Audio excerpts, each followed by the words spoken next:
Primeiramente, bom dia, boa tarde, boa noite. Meu nome é Rafael e o Vinícius pediu para eu trazer a devocional de hoje. Vou começar em João 3,16, numa versão que eu tenho aqui. Deus amou tanto o mundo que deu seu Filho, seu único Filho, pela seguinte razão: para que ninguém precise ser condenado, para que todos, crendo nele, possam ter vida plena e eterna. E veio outro versículo na minha cabeça assim também, né? Que é aquele que diz que a minha graça te basta.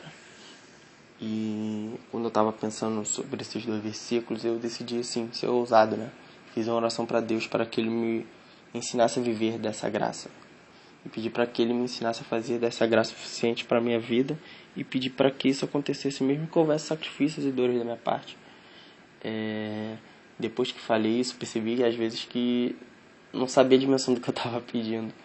Mas, porém, percebi que era necessário, não dava para voltar atrás, porque Deus leva a sério as coisas que a gente pede, né? E eu fiquei me perguntando se existe uma graça suficiente para me preencher e me sustentar, por que não utilizo?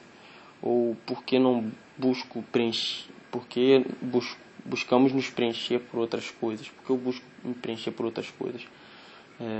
Como podemos nos sentir só quando Deus de toda a terra está conosco? Ou como podemos nos sentir amados quando um Deus mandou seu único Filho para morrer e nos salvar? Como sofremos por amizade e nos apegamos a qualquer coisa que não nos dão valor? Ou como podemos ficar sempre procurando alguém para contar nossos problemas se existe o Espírito Santo que habita em nós e está louco e pronto 24 horas para ouvir e saber das nossas vidas? Como e por que nos importamos com o que os outros pensam se nós devemos nos importar realmente com o que Deus pensa de nossas vidas? Eu poderia fazer inúmeras perguntas, né? E hoje eu abri em Marcos 10:50, que diz assim: Então Bartimeu jogou fora sua capa, levantou-se depressa e foi até o lugar onde Jesus estava. Para quem não conhece a história de Bartimeu, ele era cego, e o texto diz que ele, ao ouvir que Jesus tinha passado e tinha ouvido seu clamor, ele joga fora a capa dele. A capa para ele era a única coisa que significava para ele, protegia, né? Porque Jericó era uma cidade onde ninguém queria morar, depois da maldição de Josué, que se encontra em Josué 6:26. Que eu achei muito interessante, eu vou compartilhar isso com vocês. Josué 6:26 está escrito assim: Naquela ocasião, Josué pronunciou este juramento solene: Maldito seja diante do Senhor o homem que reconstrui essa cidade de Jericó. Ao preço de seu filho mais velho lançará os alicerces da cidade. Ao preço de seu filho mais novo porá suas portas. Ou seja, é aquele que reconstruiu a cidade, que reconstruiu os alicerces da cidade. O filho dele mais velho morreria. E quando fosse tentar construir as portas da cidade, o filho mais novo morreria. E essa profecia se cumpriu em 1 Reis 16:34. Depois vocês dão uma pesquisada lá. Ou seja, ninguém depois disso queria morar lá. Mas a capa para aquele homem, né, significava tudo, porque quando chovia ele se cobria com a capa, ou quando estava muito sol, e a gente sabe que era muito quente o deserto, a capa protegia. Quando crianças passavam, cuspiam, tacavam pedra, eles se protegiam com aquela capa. Quando a noite em Jericó fazia muito frio, que a gente sabe que fazia até 0 graus, né, ou até menos, a capa era a única coisa que protegia, que esquentava, sabe? Ela protegia, abrigava, esquentava ele. Mas quando ele ouve a voz do Senhor, o texto diz que ele joga fora a capa, ou seja, a coisa mais importante que ele tinha. E por isso no verso 52 de Marcos 10 está escrito assim: Respondeu Jesus: Vá, você está curado porque teve fé. Jesus cura ele por causa da fé, porque Jesus viu que ele sabia quem Jesus era e sabia o que Jesus poderia fazer.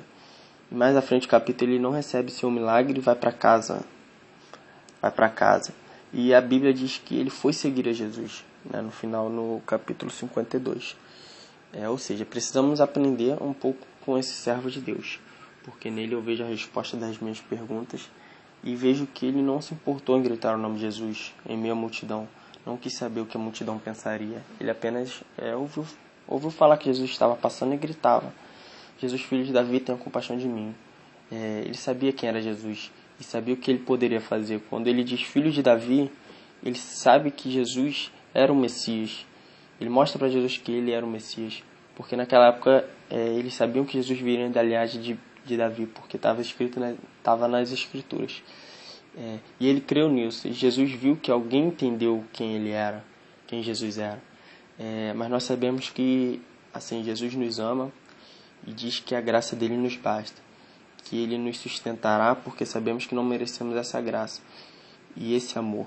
Quando olhamos para nós mesmos, que possamos aprender com Bartimeu a entregar nossos caminhos ao Senhor, a confiar no que Ele pode nos dar o melhor,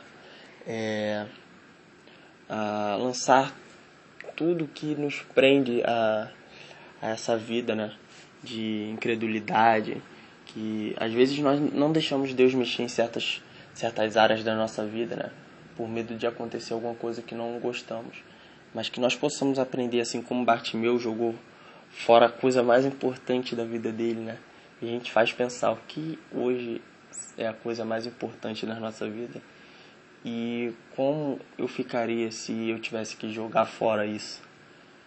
É uma coisa que a gente deve pensar, mas a gente sabe que nós temos um Deus que nos guia, que Ele pede para a gente confiar nele a todo momento e com certeza Ele fará um melhor nas nossas vidas. É essa palavra que eu tenho para vocês. Amém? Tenha uma ótima semana, tenha uma semana abençoada, um ótimo dia e a paz. Valeu!